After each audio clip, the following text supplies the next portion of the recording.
대전에서 생후 20개월 된 동거녀의 딸을 성폭행하고 잔혹하게 살해한 20대 남성 사건, 큰 충격을 줬었죠.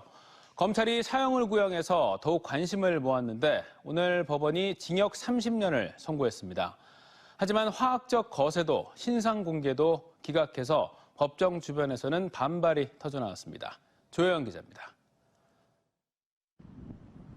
대전지법 형사12부는 아동학대 살해와 13세 미만 미성년자 강간 등 혐의로 기소된 29살 양모 씨에게 징역 30년을 선고했습니다.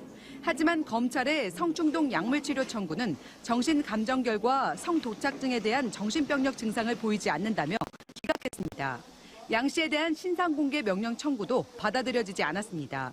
재판부는 양육하던 20개월 영아를 잔혹하게 성폭행하고 무차별 폭행에 사망케 한 범행은 입에 담지 못할 정도로 참혹하고 유사 범행을 예방하기 위해 엄중한 처벌이 필요하지만 살해 의도를 가지고 장기간에 걸쳐 범행하지 않은 점, 과거 부모의 잦은 학대 속에서 성장한 점 등을 고려했다고 판시했습니다. 숨진 피해자 엄마이자 사체 은닉 등 혐의 공범 정모 씨에 대해서는 징역 1년 6개월이 선고됐습니다. 재판을 방청한 대한아동학대방지협회 회원과 시민들은 선고 공판 직후 울음을 터뜨리며 형량이 너무 낮다고 성토했습니다.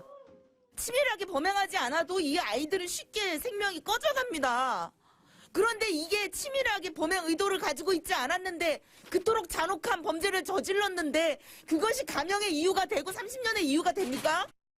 양 씨는 지난 6월 15일 새벽 술에 취한 채 동거녀 정 씨의 어린 딸을 성폭행하고 수십 차례 주먹과 발로 짓밟아 폭행에 숨지게 한 뒤 정 씨와 함께 시신을 아이스박스에 담아 집안 화장실에 숨겨둔 혐의 등으로 재판에 넘겨졌습니다.